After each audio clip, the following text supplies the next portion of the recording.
All right, good evening. We're going to call tonight's meeting of the Lunenburg Municipal Building Design Committee to order.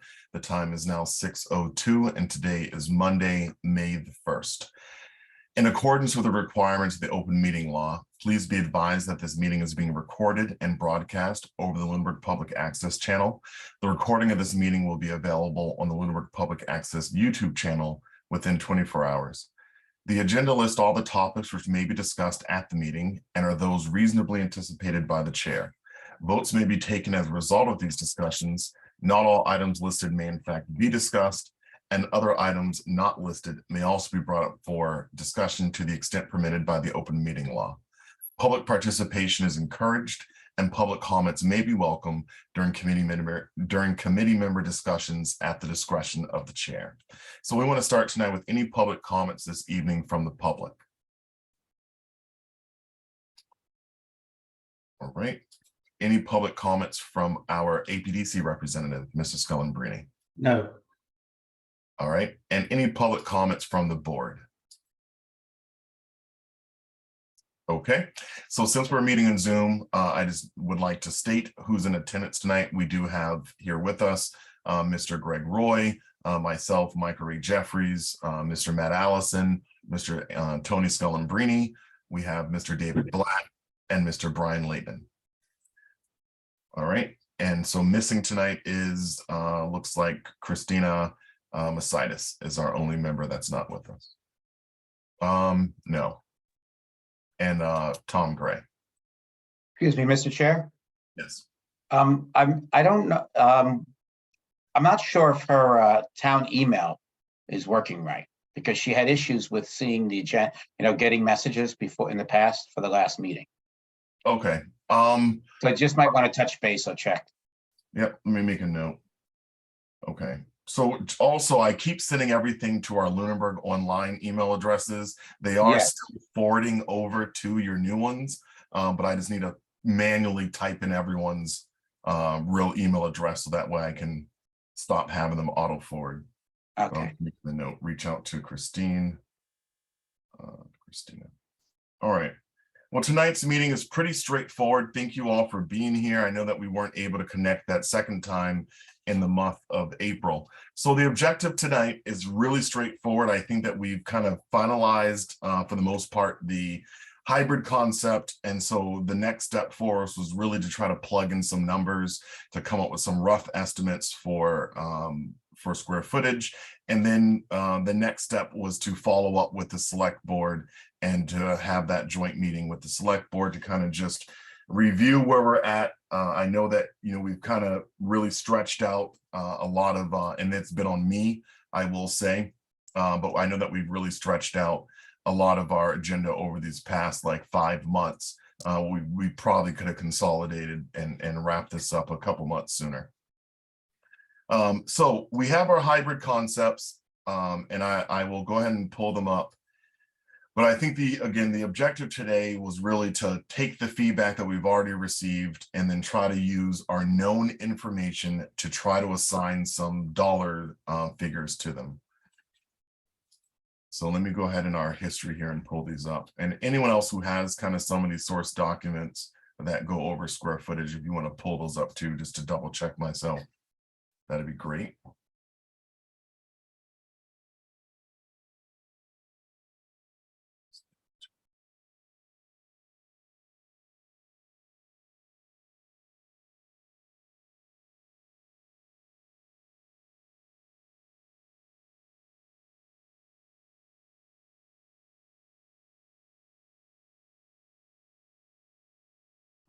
I'm going to go ahead and share the screen here in a moment.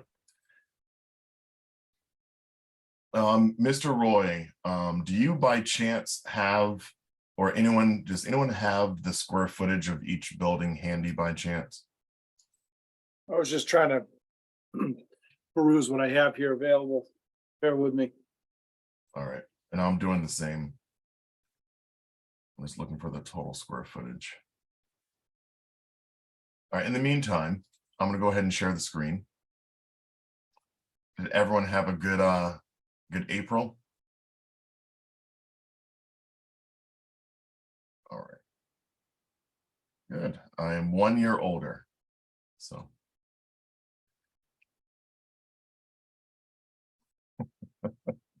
April 25th?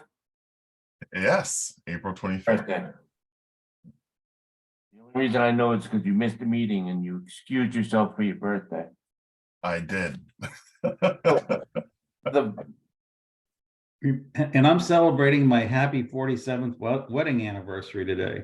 Wow. Now Yeah. that's an accomplishment. Yeah, Mrs. Gillenbrady, congratulations. thanks. It's been a great 47 years. I picked a wonderful woman. Well, I would wish you 47 more, but I don't know many people who've been married for 90 plus years. Well, we've been talking about that. I says I'll only be 118 when we hit the end of the next 47 years. congratulations. So I have the Vertex report up for the Ritter. That's what I was gonna ask. Is that got all the areas in it? Well, I got the Ritter. I could probably pull, and that's listing a square footage of 6,000 square feet. And then let's see, Town Hall, Vertex.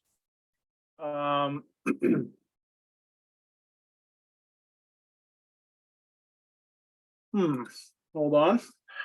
Doesn't want to open.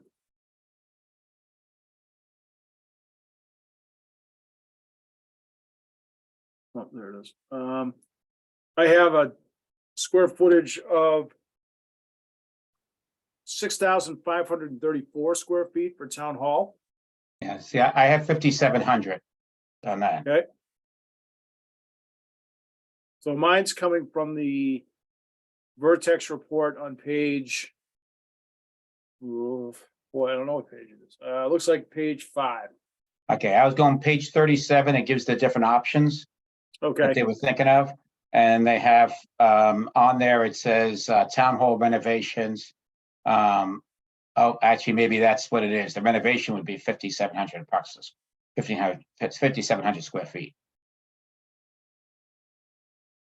So yeah, so they're saying 5,700 square feet for town hall. Page 35? 37? 7.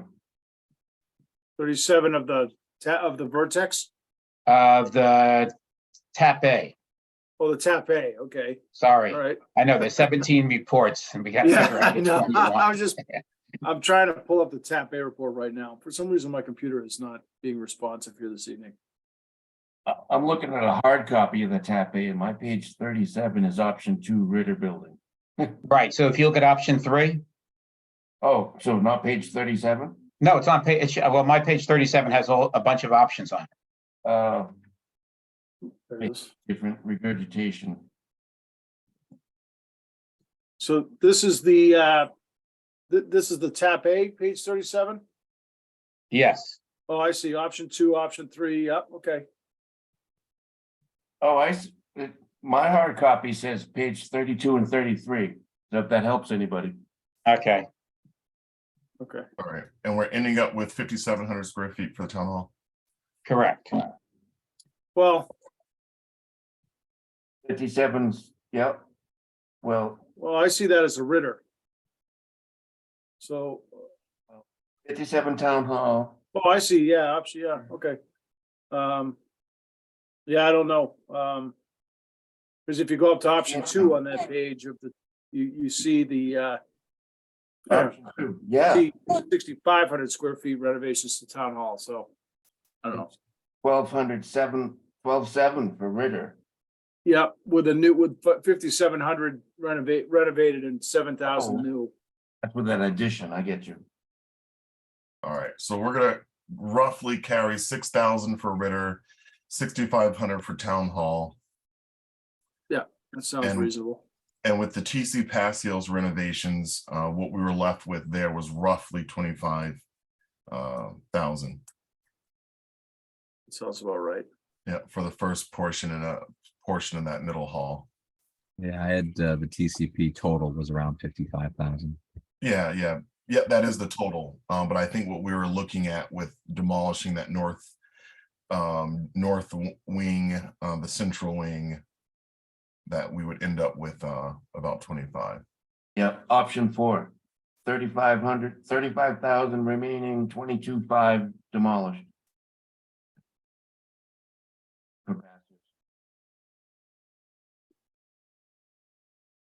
Okay, I'm gonna go ahead and share the screen here. Let me just do that. Of course, I use Teams now more often, and so they've changed these buttons on me. Don't worry, as soon as you figure it out, they'll change them again. Yeah. Yeah. At least that's what they do to us. Yeah. All right, I'm gonna go ahead and share now. Let me see if you guys can see this screen. With you. Yep.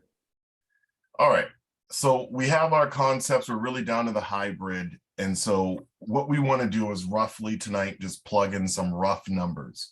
Now, and this is to kind of give us a generalized point without, a more serious, without hiring anyone to kind of do this analysis. We're going to take the information that we've previously gained and plug it in here.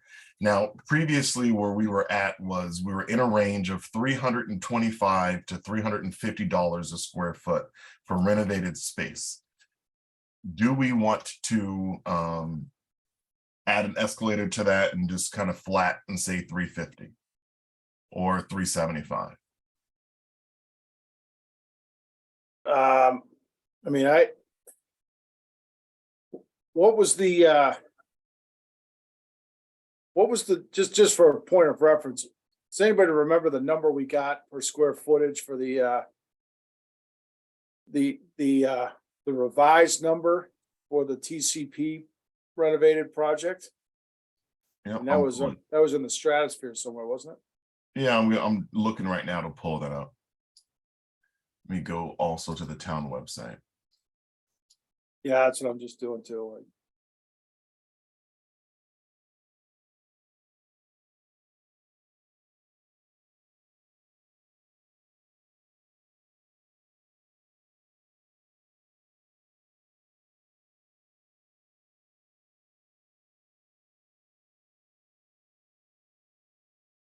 And I know the town website's been under construction lately. Yeah. That was the old primary finally, for deconstruction. Yeah. Yep. It is good to see. So it's going to be in one of our previous PowerPoints. Mr. Blatt, you may have this handy. It would be one of the last PowerPoints that we provided to the town. We did go over in that PowerPoint the pricing schedule. I'm sorry, for which one's this for? I apologize. Yep, just kind of getting us to the overall cost estimates that we had. And okay, so if I do this then here, let me. And I'm pulling them up from old notes I have as well. Okay, I have that now. What are you looking for? A certain number? Yeah, so we're looking for basically the price per square foot. That I thought we were like 327 or something. Nope, that was just a single page. Bear with me here. I got 10,000 pages here. Yeah, I'm trying to find it on the report too here. Oh, here it is. Yeah.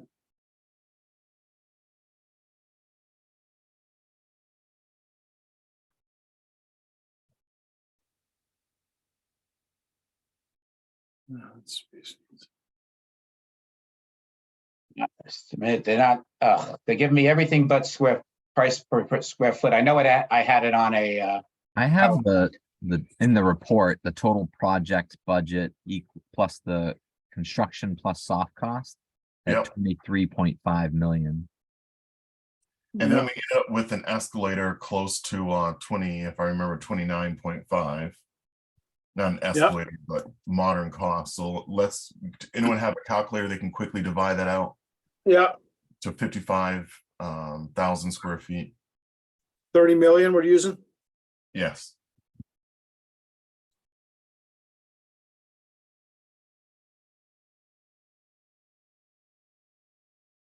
I got $545. Yeah.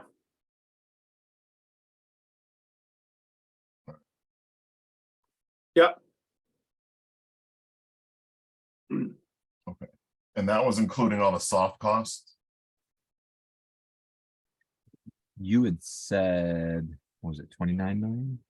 Yep, I think that was including all the soft costs. I'm pretty sure it was. Yeah, I think that was the 30 million. 30 million divided by 55,000. All right. That Now, was we, not bad.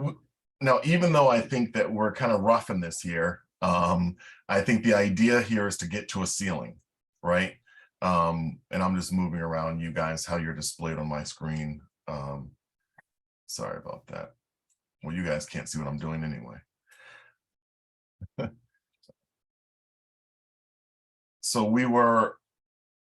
So the goal of the exercise again is we're trying to use known information, plug it in, get us a ceiling. It gives us kind of a generalized range. So 25,000 times $545.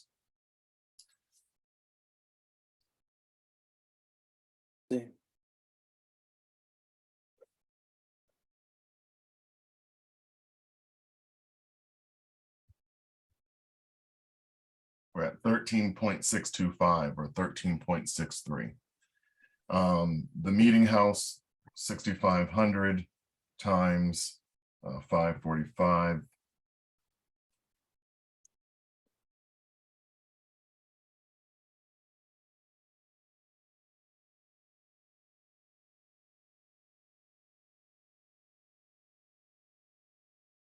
Right.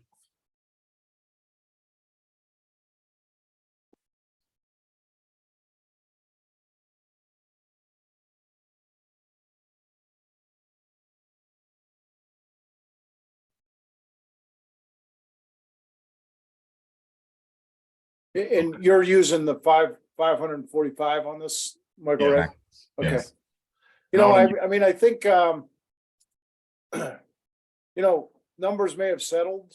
We may get into a better economic, you know, climate, but then again, interest rates are higher. I mean, I think that's probably a reasonable thing to use, given that that 545 is what, 2 years old now or 3 years old already. So, I think, shouldn't go lower than that, I don't think. no, yeah. All right, and so between the projects at TC Pasio's Town Hall, Ritter Building, roughly, 13 plus 3 plus another 3, we're talking about $20 million. Well, They're not all The gonna to- happen at the same time, so they're gonna be different time value, right? Yeah, they are. Yeah. and then, but the new town hall, There's were an we addition planning here, on, too. sorry, it's been a little bit here and my brain is having trouble recalling here, but we're proposing an addition, correct? Yeah. Yeah. I see. Yep. 2-story town hall annex. Yep, and I think the addition we were looking for was about 4,000 square feet. The addition to the town hall, No, the addition to Ritter Building, based on our notes over here, 4,000. 2 million. so Oh, yeah, okay. would this be a bad time to mention that our handicap access on town hall is not on town hall's rented or property? No, okay, forget it. I'm No, it's not a bad time to mention it. We know the footprint of town hall property is tiny, and yes, that the ADA access on that building is yeah. So that's actually a good point. Let's stop for a second. I'm gonna stop sharing. I'm just gonna pull up the GIS map as well while we're here, because I think that that's a worthwhile conversation to have. Let me go ahead and get to it. And that would be underneath the assessor's office.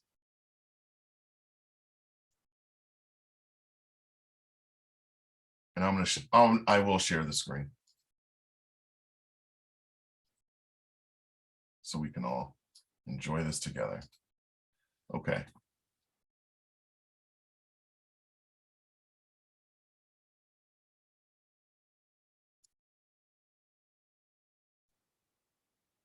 All right. We all see this okay? Yes, Yeah, so what Matt's referring to is the fact that our property line for town hall comes right to the building. But it looks, Matt, as if you look at this little bump out here, which is the handicap ramp, based on the map, it looks like that little handicap ramp very well might be on the building.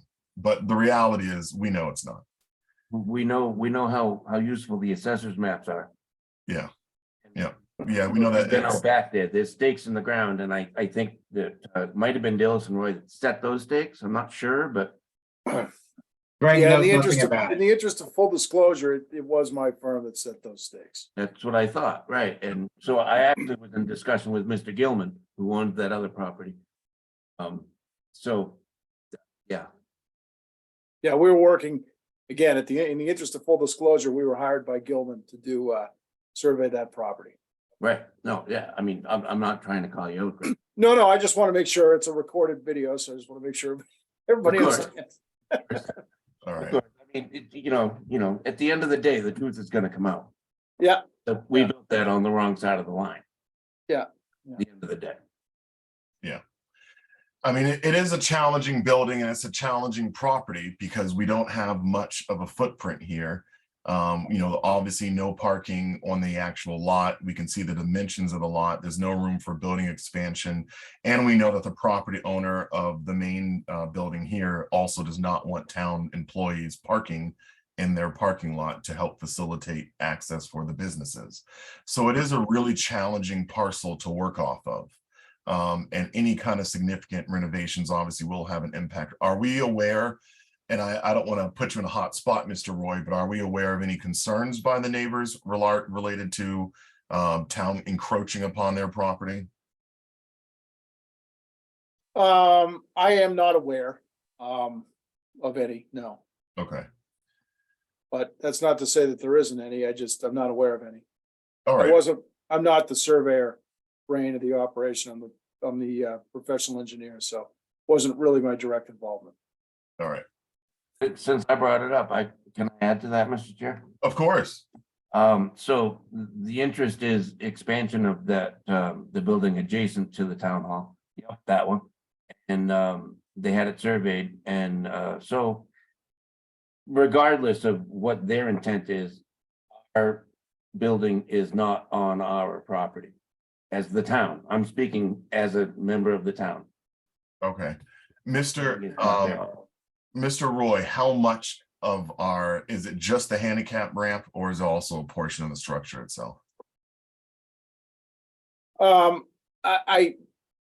not exactly sure. I couldn't give you a definitive answer. It's not much. I'm not sure if it's just the ramp or if it's a section of the building. But I know that it's not that much, but be that as it may, Matthew is correct. There is some of it for sure. Okay, I'd have to get back to you with that to get you a final on that. okay. So Yeah, we I'm also. sorry to have brought it up, but it is the ADA accessibility that we managed to meek out. And as far as that is our accessibility to the second floor. So if we're gonna improve this building, we have to find a alternate spot for that, right? Because we do intend to use the second floor, and we probably shouldn't do new construction that we know is on somebody else's property. Yeah. Yeah, I mean, if you're gonna renovate the building and do any kind of major renovation, this issue would come up anyway. You'd be doing a Yeah. survey of the property anyways. And so it's, in some ways, it's good to know it now. Yeah, Matt and Greg, I'm on the non-engineering side of the house when it comes to property. Based on your experience, knowing the limitations that we have with this property, can we talk about how we get this done? Because clearly one thing would be to purchase property from the neighbor. I imagine with the 0.14 acre lot, they're not going to be all that interested. And we already know that the neighbor behind is not interested. So what you know, how do we add in this accessibility onto the existing? How do we do that? From your own experience, back of the napkin, as Greg says. You could consider looking to negotiate an easement, a use easement for that. I mean, listen, the fact remains that it's not uncommon to have buildings encroaching on other people, on other properties, right? It happens more often than you would think. So, you know, sometimes those issues are resolved. Sometimes they're not resolved. When they're resolved, sometimes they can be resolved by, as you indicated, doing a land swap or some other kind of property line arrangement, agreement in a friendly manner. Sometimes they're resolved by doing some easement type of an agreement. A lot of those things have to do with how the properties are encumbered relative to mortgages. If you have a mortgage on a piece of property, you can't just modify the lot lines without you know, getting a release in some fashion from the mortgage company. So, you know, there's a lot to say there. I'm certainly not an expert, but there's definitely some options there. I think, at least that's my sense. I mean, it's definitely more in the sphere of a land attorney or town council. How do we do it, I guess, on our own property? How do we add an ADA ramp, get ADA access to town hall without exceeding our property boundaries? Yeah. You can do That's a the great question. do the 2.5 and 30 feet in that back area where it says 75. Yeah. Just daisy chain back and forth to get up to the 3rd floor even. But it's silly, but that's what it requires. Is it 2.5 and 30 feet, right, Greg? For a ramp? It's yeah, it's a 1-on-12 slope max. So 1 foot for every 12, 1 vertical foot for every 12 horizontal feet. That's what you can get. That's what you can climb. Ooh. Ooh. And then It'll take somebody a half hour just to get up to the 2nd floor. yeah, well, I mean, I think you need an elevator in the building. So There you go. right. Well, there's- So at that point, then with an elevator, you're just looking to get accessibility to one of the floors that has elevator access. Yeah, we have a small internal elevator right Yeah. here. But Yeah, and I would think if we're doing a renovation of that building, we're gonna have to do a legit elevator. all right. Hey, Greg, what kind of title search was done in order for the survey work to proceed? Because, you know, town hall was there, I'm pretty sure, you know, it seems to me before Gilman's property was you know, surveyed and laid out. So do you know whether there was any decent title search work done to figure out, you know, whose deed came first, so on and so forth? So, yeah, guys, we'll get a little afield here. It's not my expertise. I'm an engineer, not a surveyor, so I really would have to punt that. But suffice it to say, we definitely do our due diligence on that. We don't just stake a lot line without going back, chasing the title back. But Yeah, no, specifically on that, I have to punt. I'd have to punt to. All right. To And answer Tony's question, I think we were pressed. I think we were hard pressed to comply with ADA because we were meeting on the 2nd floor and they just threw it on there. And so, and that's well beyond either property was established. It's just one of those things that has happened, and it's nothing to do with the survey or whose property is. I just brought it up because that's gonna have to be addressed, and Yeah. elevator probably is the best It's a result. it's a fair point. I think that the ADA issue is probably going to be solved by having access from the road into the building and then have an elevator inside the building that's legit.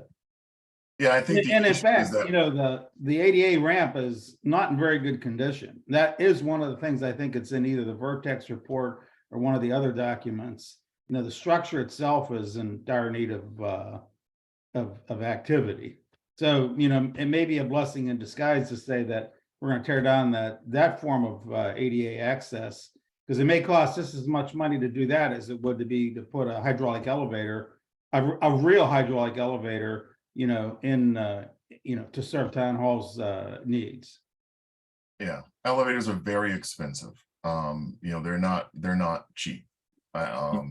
So I think that one of the considerations then is, obviously, the building is on the lot line, there's not a lot of room for ADA compliance. And so it's just one of the things that we would have to sort through with the engineering team to kind of figure out the best route to get there. And it sounds like from what we're hearing from our own experience, that the options would be to do a ramp kind of on the back side of the building.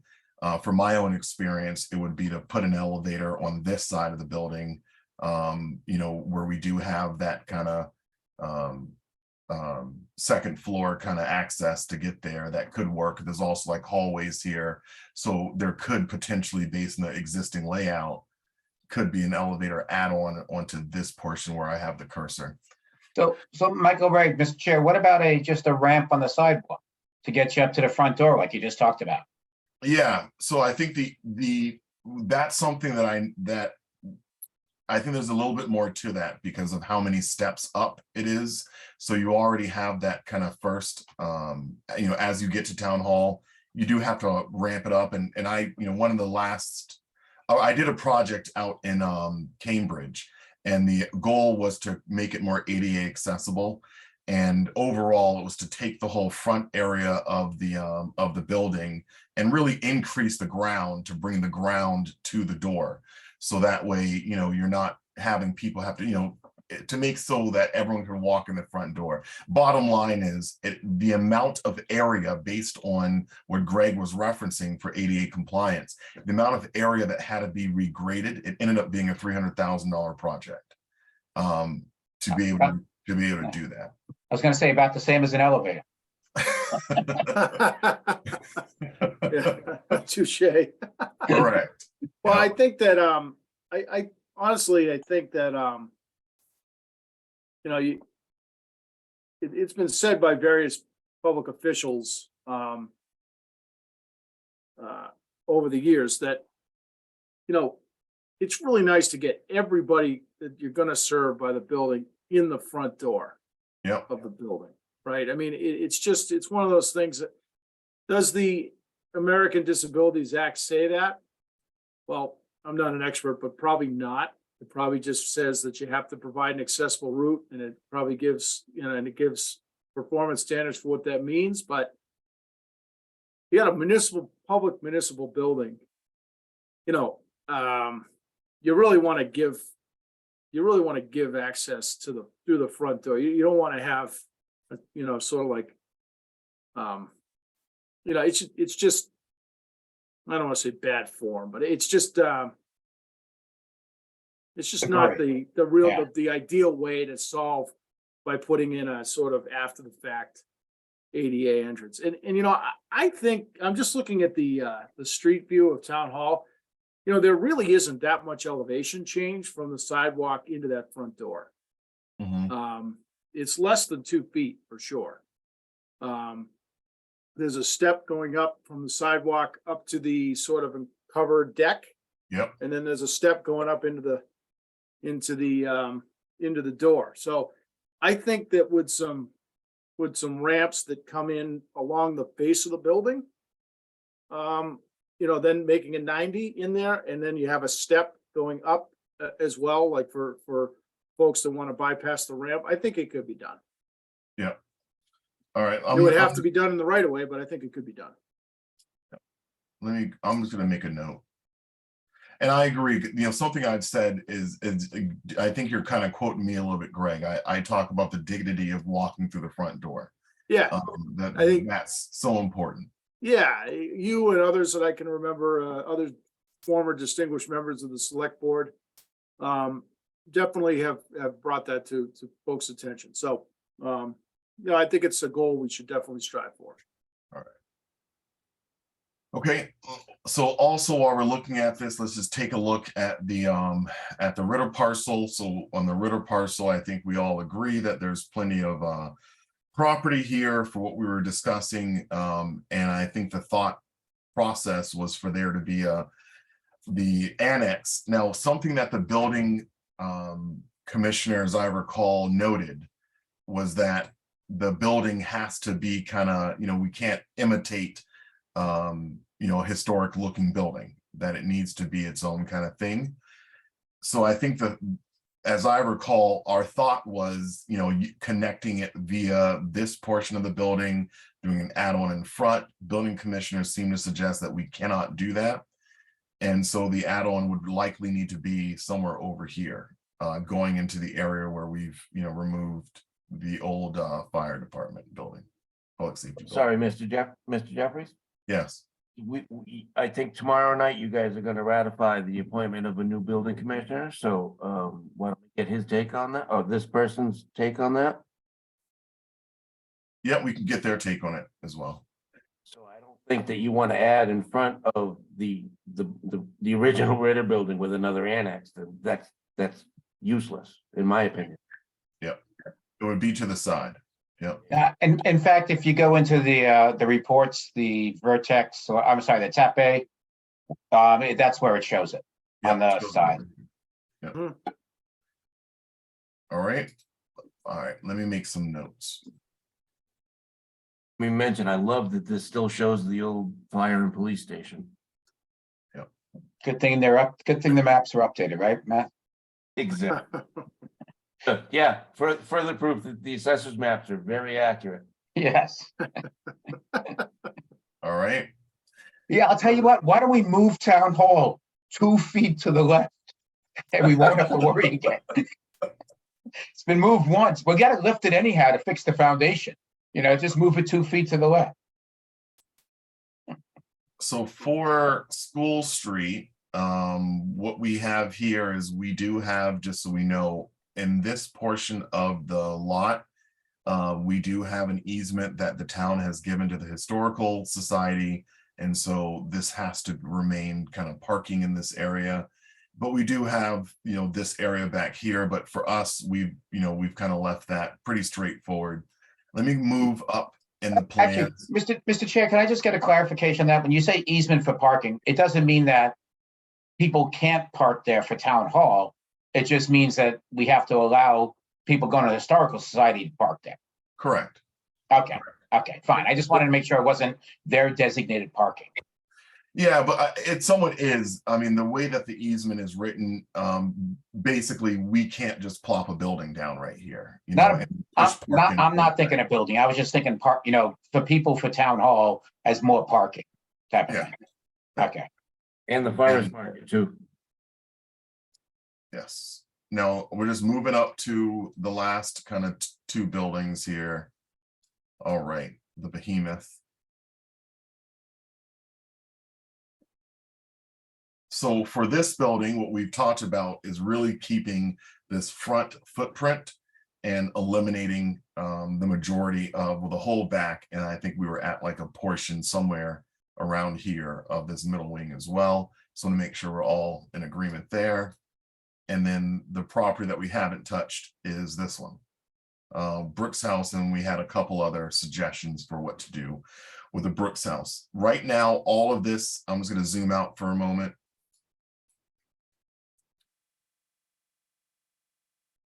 Not a $72 million school.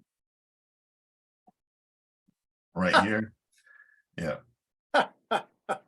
Yeah, we're only missing that. It's only, when did we open that? It was only 2013 or something. Yeah. All right. No, Yeah, no, we no, got it's we got a 2015. couple of the out structures up here though. 2015 maybe. And then our H school, which we all know. All right. Okay. So do we have any other considerations with regards to lot lines? I think we had decided that we were not interested in breaking off this property, that it was all going to be kind of treated the same as municipal. Okay, let me stop sharing. All right, so I'm going to go back over to the other document that we're looking at, and we're just going to kind of wrap up with some of our assumptions. And great. We all can see this again, right? Yep. So for the next step in this process, it seems to me that the next part of this is to come back to the select board to finalize the hybrid concept, to explain how we derived, how we came up with these numbers, how these numbers were derived, and then to seek select board guidance on next steps. I think that we've worked this out as, in my opinion, as best we can, and that at this point, we need more direction on what else we can do here. Is that a fair, am I correct in where I believe we're at? Yeah, but I wonder if we should try to take a crack at laying out a phased approach to this. Yep. Like step one is this, it's gonna cost this much, it's gonna take about this long, best case, I'm saying. And Yep. step two is this, it's gonna cost this much, we think it's gonna start maybe, it goes between now and, so that I think that the finance committee and the select board, whatever's the appropriate board, sorry, I don't want to speak out of turn, but folks that are interested in the cost implications to the town over a long period of time can kind of see a potential roadmap for how the finances lay out, and can compare them against our our borrowing.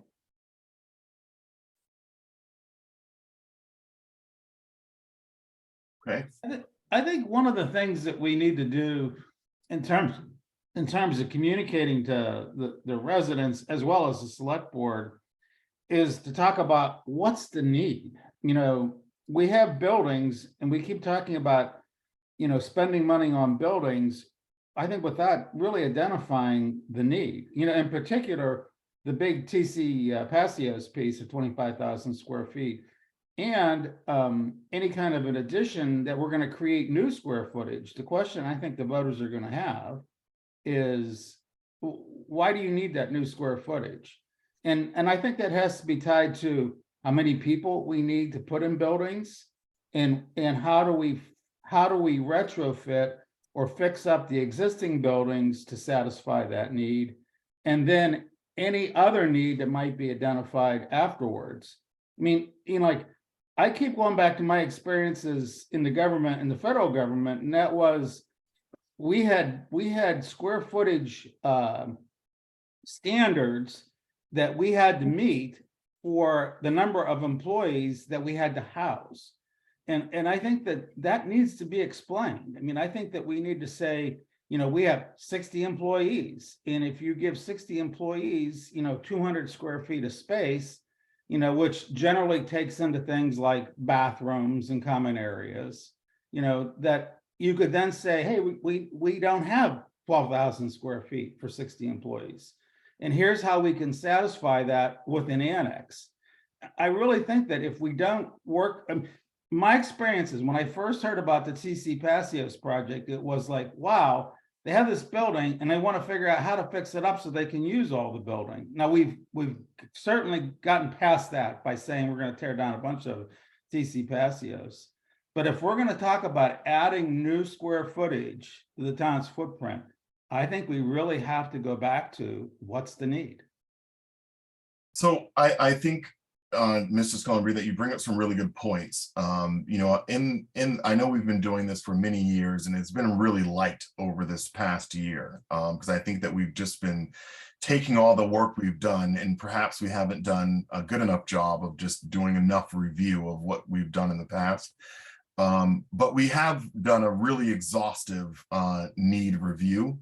And I will, I may have sent this out, but I'll go ahead and share this again. So, and this is, kind of tiny font. Let me see if I can enlarge it at all.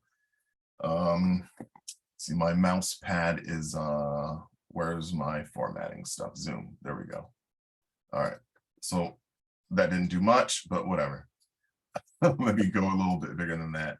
So the idea behind this, and I'm just showing this to you, was, what we did in the past was we had the architect team kind of look at all of our existing areas and identify our current square footage. We went into kind of what the staff wants were, and then kind of analyzed a lot of that stuff, and then kind of came up with some generalized conclusions.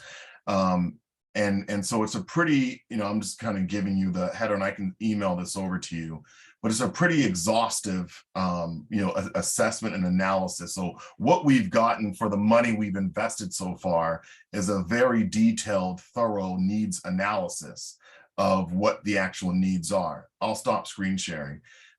What also came about when we were looking at the TC Passios is I agree that the project seemed to kind of evolve into a much bigger thing. And I think several members, Mr. Allison, I remember being one of them, of saying, look, we're just taking the square footage and filling it up without kind of doing a better assessment. At that time, the analysis was, to consolidation and to consolidate. So what we end up with, and what, if we look back on our charge, that what the need is to maintain and, existing kind of square footage and improve for future expansion. So looking at town offices, looking at the school department came, I will say, Mr. Leighton, with the most requests, with the most square footage kind of needs. But for the most part, the town wanted to keep square footage relatively the same, with about a 20% increase. The school department was looking to basically double. I think it may have even been tripled their square footage. And then we also had an exhaustive process with the community, in which we heard from a lot of different people about their wants. And we ended up having this really lengthy process to kind of narrow down what could fit.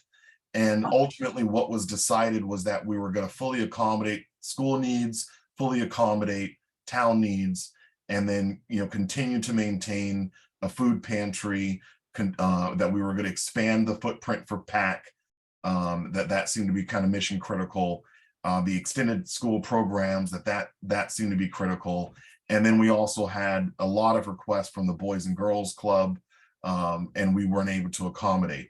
So where we landed is when we look at our kind of needs assessment, and I will share this again, as we look at our concepts and how we came up with them, that what we've done is we've said, look, and I'll start over here, that everything that's going on in the TC Passios right now, that's a school related program, that we need to find a home for it within the schools.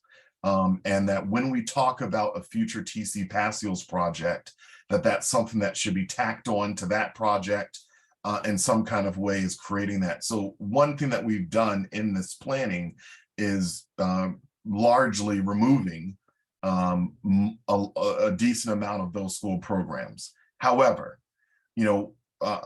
I think we all understood that extended day has a lot of reach for a lot of parents, and that it would be a deal breaker if we were to lose extended day altogether, or if they were to have a quota on how many students they could accept because of a changeover. So, we've worked with the school committee on this one, but ultimately one thing that would change would be school programs, for the most part, would go back into the schools.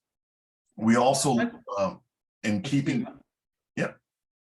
That's a question. Your spreadsheet, the one that I think that your spreadsheet holds a lot of information. What were the totals associated with the spreadsheet based on what the town staff needs and what the select board needs? Not the schools, but just, what were the totals for those? I mean, you don't have to answer the question, but I think that's a question that needs to get answered, is that town staff needs are this many square feet, this is what we have, this is what it'll cost if we plug that number, $545 a square foot, into that. And then you come up with what your total cost for the project is to satisfy town needs. Personally, I think one of the reasons why this can has been kicked down the road so many different times is that you haven't focused on the town's needs for staff. If it was really a huge issue, town services would be going to hell in a handbasket. And I think that's one of the things that the voters are going to say, is that, do we really need more square footage to provide, reasonable customer service? Yeah, Dave, you have your hand raised if you want to jump in here, but I will, Dave. So quickie thing here. I keep going back to the TAP A report, and they show the annex, they show Ritter and a 7,000 square foot annex. And they show in that building footprint that they make, that 7,000 square foot annex, all of town offices, all of school offices in that one renovation, one annex. And I look at it and I almost feel like we're getting so past the scope, because I really think like the scope of this committee when I first joined was figure out how to get town offices all together. And oh, by the way, if you can, figure out how you get school offices in. And we're going past that. I know it's nice to say, let's build community space, but I still feel like trying to do the community space right now is jumping the gun until the schools decide what they're going to do. Because if they do, one of those two buildings, one of those areas, whether it's Passios or Turkey Hill, will be a school at some point. I don't know if I agree with you, David, on that one. I think that, let me go, I'm going to show you something here. And I want to answer Mr. Scullenbreen's question, then I want to show you something else. So Mr. Scullenbreen, I think that we have done a lot to figure out the needs here. And I think that maybe what we need to do is kind of a refresher for ourselves of what we've landed. But when we look at how we derived the square footage for the new Ritter building, it's looking at the existing square feet, 6,000, it's adding on another 4,000, which would roughly be what we came up with for town needs, for town offices. So, so when you look at the town hall right now, it's basically pulling out the offices and not duplicating the second floor. Okay, so you're, I'm sorry, and I hate to interrupt, I'm sorry, I apologize for interrupting, but I just want to clarify. You're looking at Ritter being just town offices. And the school.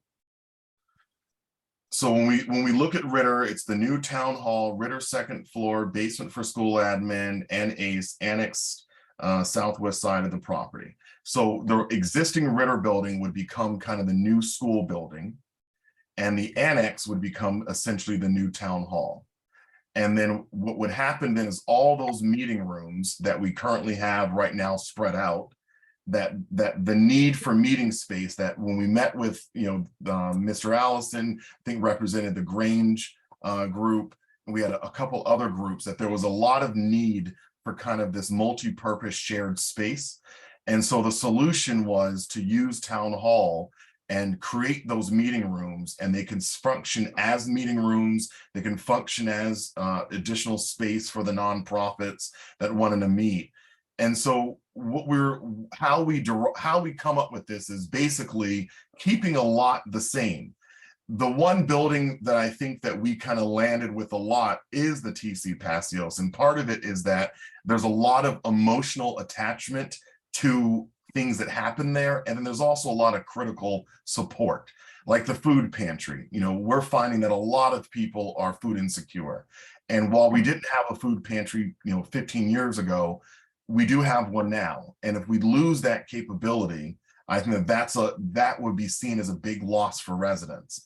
And the same thing with PAC Studio.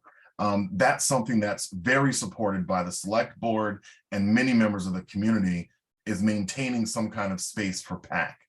And so, I think what we end up with then as we look at TC Passios is really keeping that a smaller footprint there, that not much is happening. It's town clerk storage, it's a pantry, it's a PAC studio in that front wing, it's a centralized, the seniors and other groups use the gym there. And then it's demolishing everything else to kind of help make room for more parking to accommodate for the sporting programs that exist. So I think that we have tied this very heavily to need, and we've cut back on a lot of the want. But I think what we have is a hybrid based on that we floated around to other groups, and it still isn't perfect. Not everyone's happy about it. But I do want to show one thing, Matt. I'm going to come to you. I want to show one thing to everyone, actually. And I'm just switching what I'm sharing here. Hey, Michael Ray. Yep. I need to bail probably in about 10 minutes max. So just want to let you know that. All right. Another meeting. So one thing I want to show everyone, if you look what I'm doing, I'm looking across town here. And I need to get to electric. I need to get down to Pratt. Okay. So what I want to show you, and I'm just going to let it kind of get there, is as we look at the corner of Pleasant Street and Pratt Street, what you're looking at is a enormous parcel right here that's owned by the town. You know, as we look at the data, it should tell us how many acres it is. I think it's a 40-acre lot. Where is that at? It's probably at the top, and I probably scrolled by it. Is at the bottom. Thanks, Matt.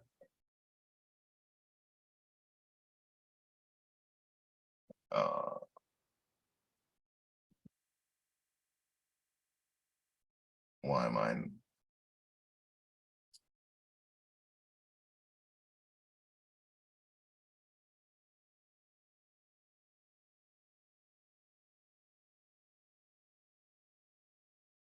There we go. So we're at a 40, we have a 40-acre lot sitting right here. And this is something that's under the control and custody of the select board. And then I want to point out as well that over here, and you know, we have a 66-acre lot. And as we look at this lot, there's multiple points of access along roads. So I know that we've been in this pattern of all schools go in the center of town, but something I've said to the school department is that we have other parcels. You know, the center of town's not the only location where we can put another school. And we certainly, as you look at the amount of residents that we have in this area, you know, this is our most densely populated part of town.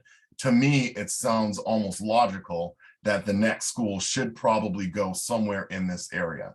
That we have the land, we have the access to the land to get in and out of there. You know, so I'm not sold that the next school is going to go where TC Passios is. And I just wanted to highlight that again, we are holding, and as we look at, you know, kind of this part of town, we are holding some really big chunks of land over here. So I'm sorry, I know Mr. Allison has his hand up, and Matt, I apologize, but what I'm saying is that one of those buildings, whether it's Passios or Turkey Hill, is great for a community building. One I feel is more set up already for a community building than the other, with a lot less cost involved. But I feel like that, you know, I feel like when I'm making my presentation to the townspeople about money, I need to address it in phases of town offices and then community stuff as two separate phases in this thing. And I'll stop there. I'll let somebody else go. Sorry. Matt? No problem. No problem at all. So I think this is our second rendition of this group, right? We were named the TCP Building Redesign Committee, right? Yes. Right. So that's when we did our needs assessment. Correct me if I'm wrong in any time Correct. in here. Yeah. So we had a certain amount of space, and it seemed like it was a free-for-all for whoever had, you know, first dibs. And this is getting back to you referencing my comment on that, but we also had a number of needs and or wants or desires, whatever, expressed that were nixed because of other needs and desires, because we had a definite footprint. If we've changed from TCP Building Design Committee to Municipal Building Design Committee, and we're talking about annex here, annex there, demolish this, demolish that, we don't have that confined footprint anymore. So if we're going to take the needs study that we did when we had a confined footprint and apply it to moving forward when we don't necessarily, I think that's exclusive, and that's not necessarily inclusive. And for one, I mean, to start with, I'm totally against putting numbers to anything right now. I mean, as much as the people, I'm one of them out of the 12,000 that want to see numbers. Do I want to give them BS number, or do I want to say, well, here's an idea. Do we want to approach this idea, or do we want to approach this other idea, regardless of numbers, because we don't know. We're a bunch of guys in a Zoom meeting talking about stuff. We're not paid professionals, and we're certainly not gonna get paid for the numbers that we produce. And that's what happens to us. That's how this friggin' thing has gone around in circles for 12 years now. I think we should focus on what the community wants, what the community needs, and what the community is willing to spend to provide what they want and need. That's the end of the story, in my opinion. And I don't disagree with you. I think that, what the select board's intent was with the change of the charge was to have a plan for town. I mean, it's always been prioritizing town offices and school offices. And then it's looking at what we have remaining and within a cost framework for how we can meet those additional needs within the community. And I think that we are at that point at which we need more select board guidance. we don't. No, we 12,000 people, 5 people versus 12,000 people. 12,000 people are coughing up the cash, my friend. Stop fooling yourself. We need to go to town meeting and say, do you want it to go here or do you want it to go there? It's gonna cost money either way. But because we are advisory to the select board, only the select board can go to town meeting with what we come up with. And so, we still have to go to the select board and give them an update and hear from the select board on where we're at. And my opinion, being on that board, is I think that we have achieved in large part what the select board was looking for this committee to achieve. That's my opinion, but I think the last step of it, as Mr. Roy pointed out, is, and the idea was to use existing information, no new funding, and be able to lay out this kind of framework and guideline. We floated these hybrid concepts through the different boards and committees. I think that we have general agreement to them. They're not perfect. And I think that we do need to finalize what's going to happen in the TC Passios building. But I think we know what's going to happen in Ritter and Town Hall, which is that those buildings will continue to serve the purpose that they are already serving. It's just a consolidation, right? Mr. Roy? And I have to drop off probably after this comment, but I just wanted to, I guess, thank Matthew for his comment. I think, well, I do think that we need to lay out to town meeting, some options, and maybe we frame it as a phased approach. And I really do think we need to have costs associated with it, because I think the first thing that's going to come out of someone's mouth is, well, I don't know what you tell me how much it's going to cost before I tell you what we, but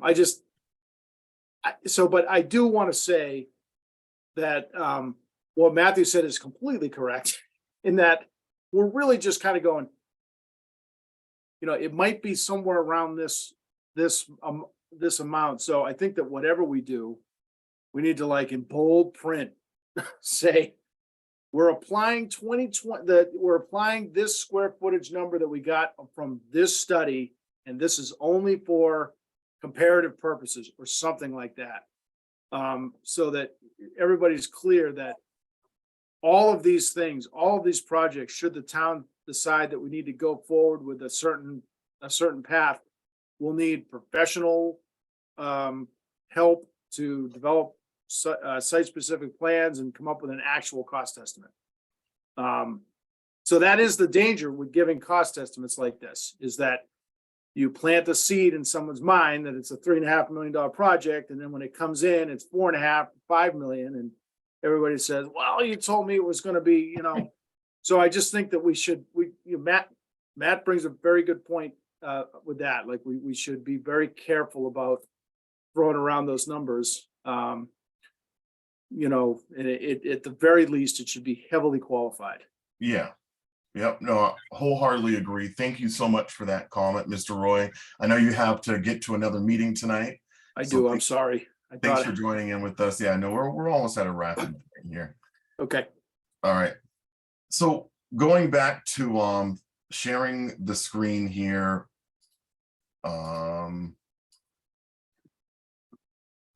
How I envision what our next steps are is I think that the idea was to come up with some concepts to float this out. We're doing this work again as advisory to the select board.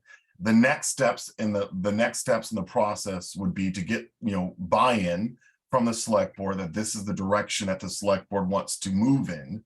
And I think that once we have that buy-in from the select board, the next thing is you need funding to finalize these plans.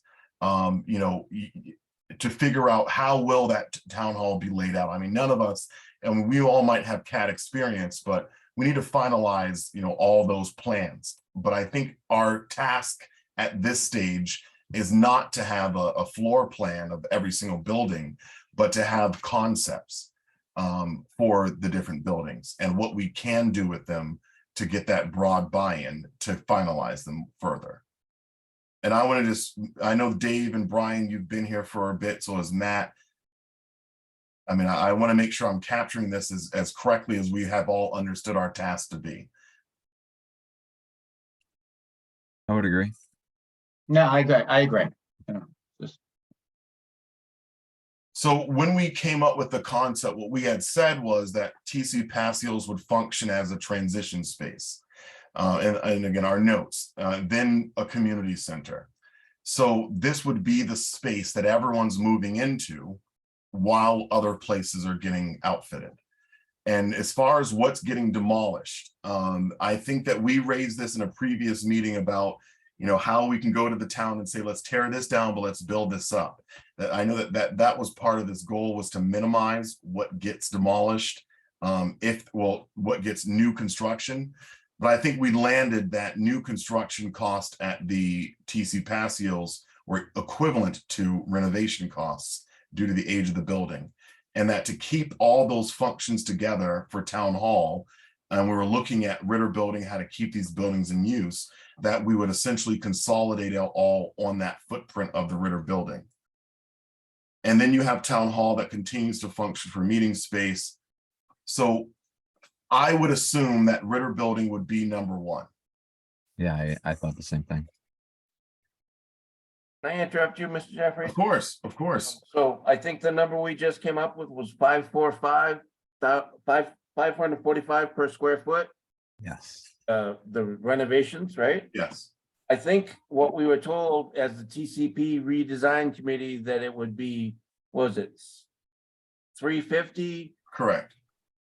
for a tear down and a rebuild versus what what was it 350 for the rebuild, or the 350 for the tear down and the rebuild? It wasn't much different, but it's $200 different from what we just came up with. What they were talking about did not include any of the soft costs, and what we're trying to account for now is the total. I'm sorry, did TAPE cover soft costs? Is that what you're saying? I'm not sure about the TAPE, but I know that when we were working as the TCP reuse committee, and working with, and I'm going to blank on their name, that we were at those dollar figures. Giorgio. And we were not accounting for the soft cost in those price per square foot renovations. But So- we use so the price- TAPE numbers to get this 545 figure. So, What we did was we took that $30 million renovation project for TC Passios, and we divided it by the square footage. Oh, you're right. I'm sorry. You're right. And okay, my apologies. I think. All right. So we're trying to go high. I think the intent is to go high, right at this stage, to kind of give high numbers. The assumption would be that first thing, if I'm correct, in this process would be the Ritter Building. Is that a correct assumption? Yes. Because that allows the everyone in renovation town hall to building. stay in town hall. We're displacing people from Ritter, moving them to TC Passios. When town hall and Ritter are now good to go, everyone from town hall moves back in, everyone from Ritter moves back in. Now we have town hall.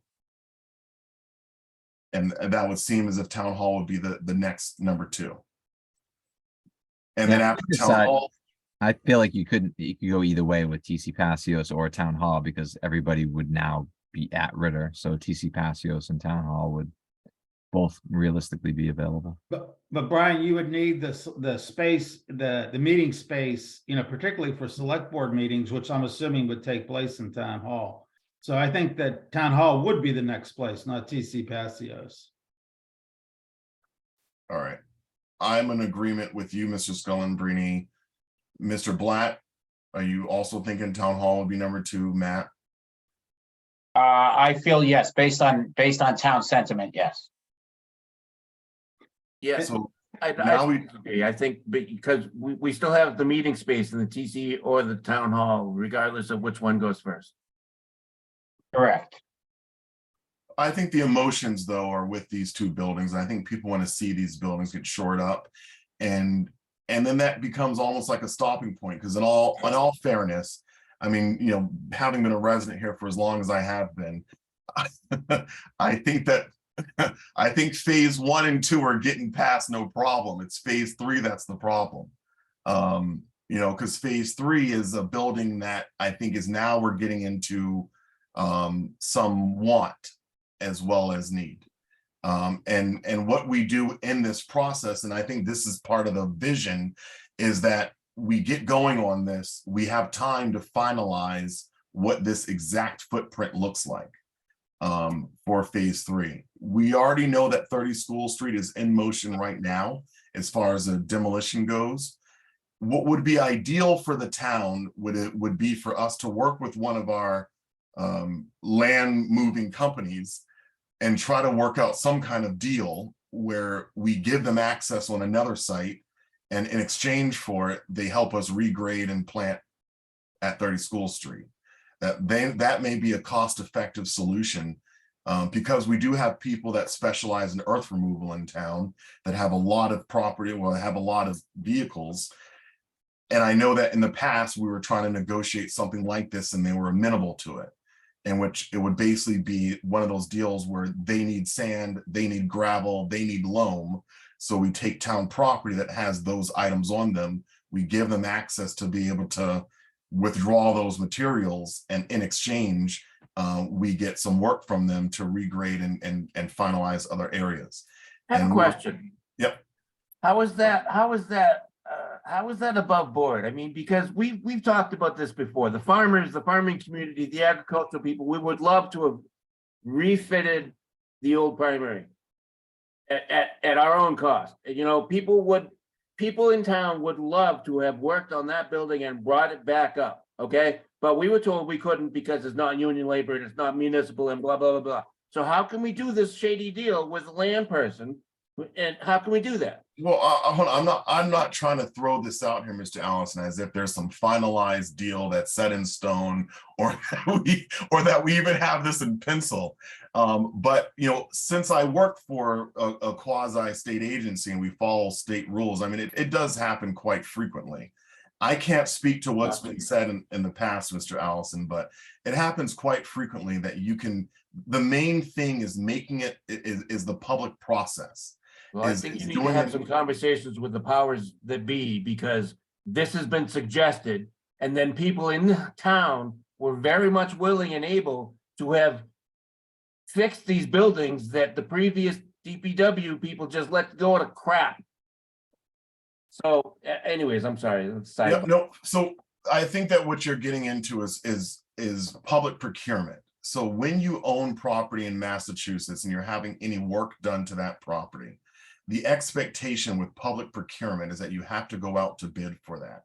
You have to make it prevailing wage. There's a lot of other requirements when it comes to public construction, and specifically public construction.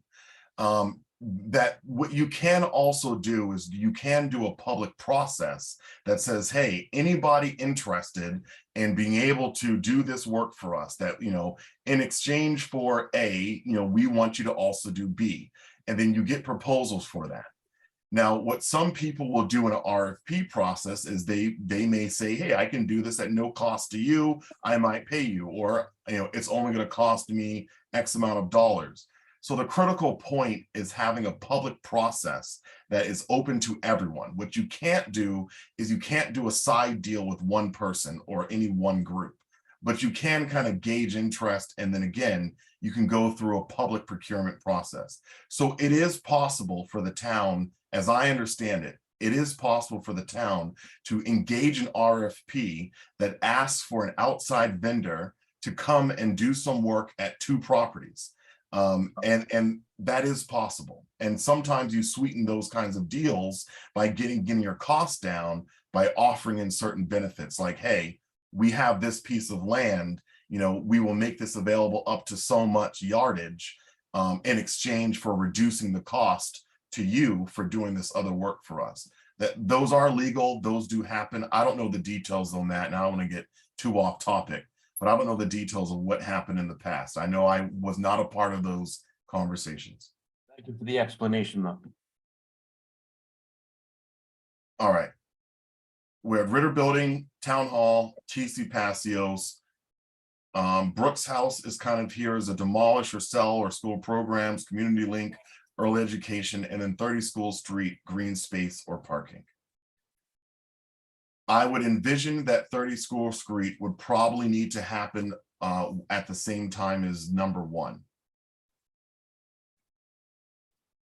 Yeah, that makes sense for the parking. Because of parking. So maybe this is 1A. I don't 1B. know if we have to attach a cost for parking. No, Do we no, have we'll a, figure that out. That's hard to figure out because it's not a building. Durable and there's industrial. ways to get there. What was that, Mr. Allison? Durable and dustless, doesn't have to be paved, could be durable and dustless, and that's quite appropriate for parking. It's very cheap. And as we just said, there's other ways to get there. There's other ways you can get to this result. One of the things, Matt, I just want to say that you know, the way, like you've heard of like Friends, I think they're called like Friends of the Reservation. Yep. So one of the things that they do that's helpful is some communities are willing to engage in these agreements where they will turn property over to a nonprofit and then or give some kind of lease to a nonprofit. And then while it's under their custody and control, they can make renovations at a lower cost. Eventual extortion. Say that again? Nothing. I thought I heard something like consensual extortion or something.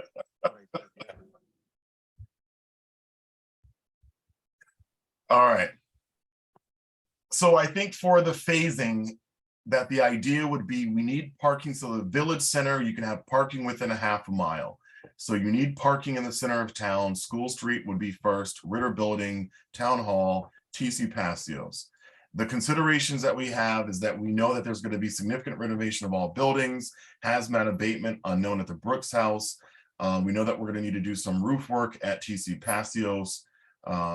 You know, there's going to need to be some remodeling of the first floor of Town Hall, engineering support, sprinklers Town Hall, Ritter expansion, Ritter renovation, and then we're noting the 545 that we're including in hard and soft costs.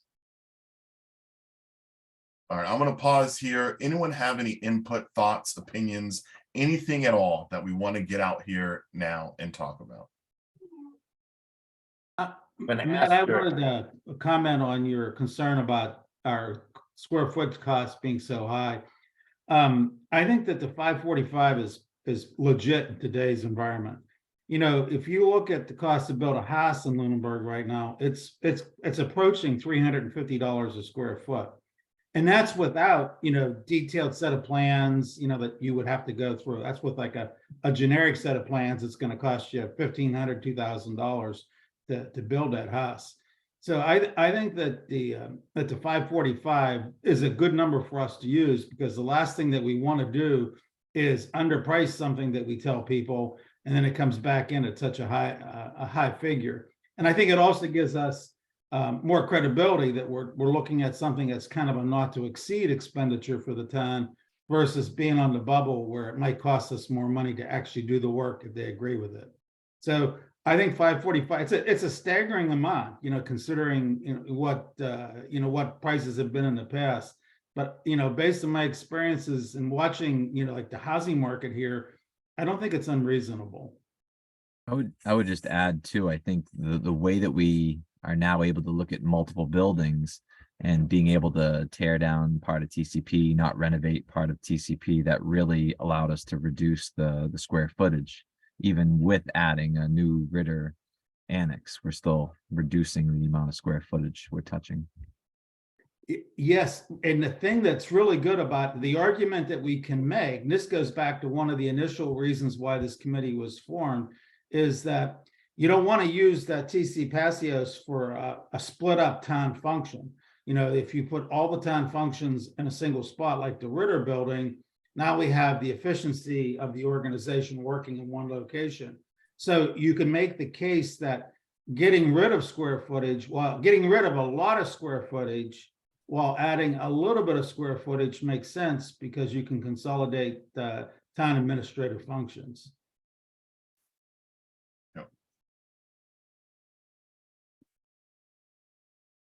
The idea of increased, yeah, that sounds good. I would suggest that anywhere in this, that we put an asterisk after anything that has a dollar figure in front of it. And be very, very clear, as Mr. Roy was saying earlier, this is not a real number, but this is our best guess. It's a notional number. And I agree with that, Matt. You know, we got to be very careful about how we present these numbers. And, you know, if we do a good job of communicating, there's still a lot of uncertainty, you know, but I think we'll convince the voters that we're taking the right step forward to come up with a plan that they then have to buy into. The last thing I want to do is underprice something that we're going to ask them to support. Quite honestly, I think that's why we failed in the redesign of the TC Passios, because we were saying, what this would be 12, 15 million. Yeah, Quite honestly. I agree. Yeah, I think it was several things. I think the building was too big. I think that we were thinking it was going to be, 12 million, and I think the other part of it was that it didn't address Town Hall and Ritter building. And so leaving those unknowns, it's like, wait a minute, so we're going to spend $20 million here, and then we have this unknown question. And I think that with, if we're adding this stuff up right now, I mean, we're at $20 million, and we're at 20 million for all the buildings. That's a better plan. And we're reducing square footage, it's meeting several needs, and we know that there will be more costs. And there's going to be some pushback related to the school programs. That seems to be the one area that we still don't have agreement on, is the school programs. But it's really hard to justify when at $545 a square foot, when that request is for almost 10,000 square feet. It's hard to justify building new for that program, but $545 per square foot, including hard and soft costs.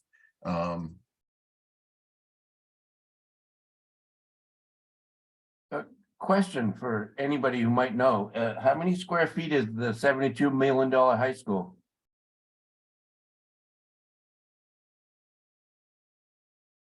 I think the guy knew the answer to that question left. That's probably true. Yeah. I'm trying to say it was, I was trying to say it was like, it was kind of like what I was trying to say, like over 75, if I remember right. Well, let's call it 80. So, Mr. Allison, I do want to offer one more thing, and Brian, you can jump in here too. So, as a member of the select board, I have met with the school committee to talk about Turkey Hill. And one of the, and I'll kind of just overview what that conversation was. That it's far better to properly invest in the buildings that we have, maintain them as best we can, so that way they're primed for future use. In my opinion, Turkey Hill would make an excellent community center. It's already at the corner of the property. It's already kind of secluded on its own. It's already in a better position. And if the school committee focuses on making those investments in the building now, So that way we don't get another TC Passios that clearly needed investment for decades before it was turned over to the town. That instead that you end up with prolonging the life of the building, and that when that building is no longer able to meet the educational needs of the community, that building is primed to be able to be converted to something else. I think that Turkey Hill has a great potential use for the town long-term as a community center. It's not centrally located, to me, it's a great location. The reality though is who knows? But I know that the school committee is focusing on shoring up the building, making those investments in the building so that way it's there for them to last for the next 10 years, 15 years or so. That then puts us all in a better position. That, if the town takes receipt of that building in a much better, it's already in a better position than TC Passios. But if the town takes possession of that building and it's had those improvements to it, it's far easier, like I said, to convert it over to what that use would be. I don't know if the town's ready yet for a permanent community center. I don't know if the vision should be TC Passios and shoring it up and having it function as a transition space while we're finalizing our other facility related needs. But if I had a choice personally between which building to take to convert over to long-term needs, I mean, Turkey Hill would make a great building for an after-school program, for a food pantry, for the commercial kitchen that's already there, already functioning. There's just a lot of good things about Turkey Hill that would work so well for the community, but it's a school. Yes. This is a question for Matt. Matt, the planning board's going through its master planning process. Would something like where's the best location for a community center be a part of the deliverable from that master planning process? I'm not sure how technical the master planning process is, because I know you have a lot of like legislative requirements that you have to meet with the master plan to satisfy Massachusetts requirements. But would that be a place for, for Michael Ray Jeffries, to make his case for this is the place for us to have a community center? Yeah. If the town had its crap together, then we wouldn't have a master plan that was from 2002 because we're required to update it every 10 years. So if we had updated it as we were supposed to have, then that would have provided a guide stone that says, look you got this old building, you got this old building, you got to rebuild it. Yeah, we plan on spending this much money this time to have this many square feet for this many people and blah, blah, blah, blah, blah. And this kind of a committee would need to be created. Exactly. And I think this was mentioned at the last meeting that I was at. Yeah. But yes, thank you for the question, Tony. Yeah. Well, I agree. And I think that we never need to build a new school unless we have a solid plan for the old one. Because I just want to highlight that we're talking about old schools here. TC Passios, old, even the library, that I think we get into a pattern of building new without disposition of old. And not everything old needs to be torn down. I mean, I agree with you. I think the old primary school was a salvageable building for at least a good 10 years. It's unfortunate that it couldn't be salvaged. But we need to not find ourselves in a position where we're investing, tens of millions of dollars into a building and then not making any more investments into the building and then saying it no longer meets our needs and then building something new for 60, 50 million dollars. And then now we have this old building and it's like, well, what are we going to do with it? This is an avoidable situation to be in.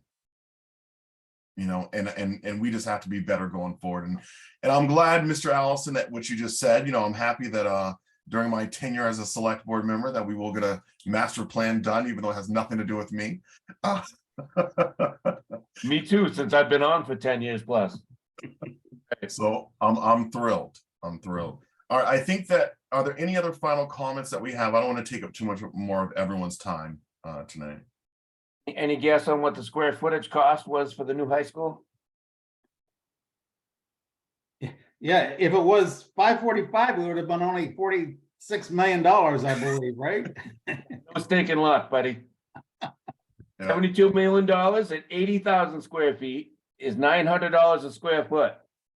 I bet that square footage is not correct because that's awful expensive, even for a high school and a middle school math. Well, there was also, I mean, there was a demolition in that project too. So there was hazardous material abatement from the old high school. There was the old high school removal. There was a lot of land work. You remember that they also added in all those fields. So it was also building, you know, the new athletic fields. So I mean, there were a lot of additionals that made it into that total number.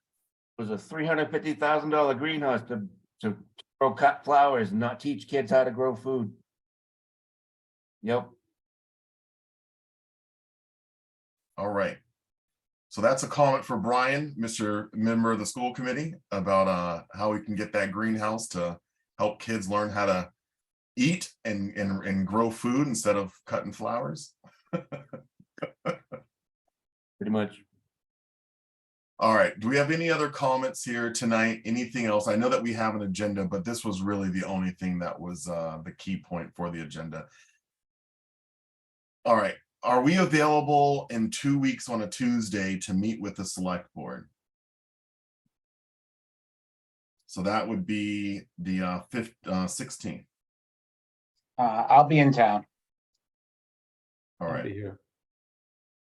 So I will plan for us to meet with the select board on the 16th to just review, to get the select board feedback before we have the election and the direction changes again. And then Woo, circle, circle. all right, and then we'll go from there. All right, so I will wrap up the rest of our agenda. Let's end with some public comments here. Do we have any public comments from the public? Seeing none. Any public comments from our APDC representative, Mr. Schoenbring? I am thrilled to death to see that the Ritter Building and Town Hall are priorities for this proposal for the hybrid proposal. And I think that was a gigantic omission when we were talking about this to the town back in November of 2021 or 2020, whenever it was.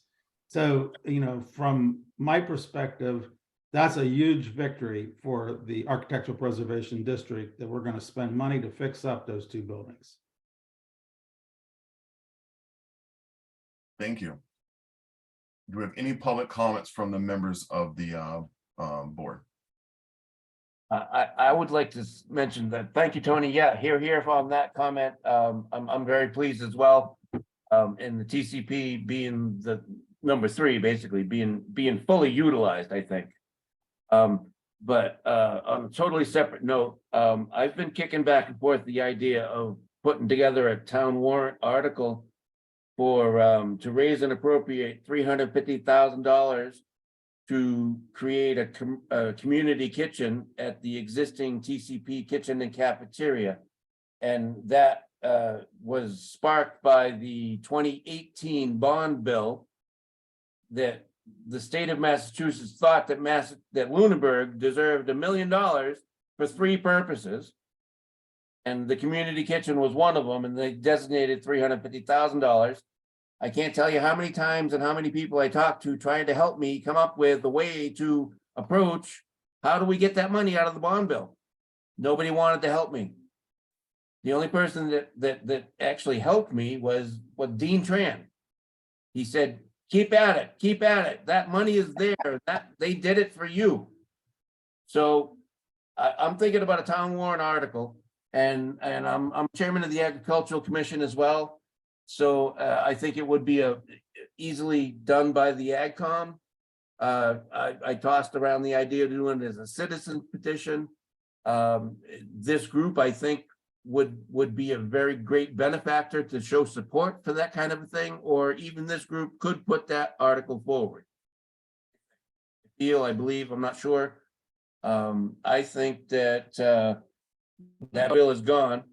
We didn't try to get it, and it was made well aware to everybody in powers that could have tried to help me try to get it. Nobody wanted to. So I think that we should put it to the people, 12,000 people, whoever shows up at town meeting.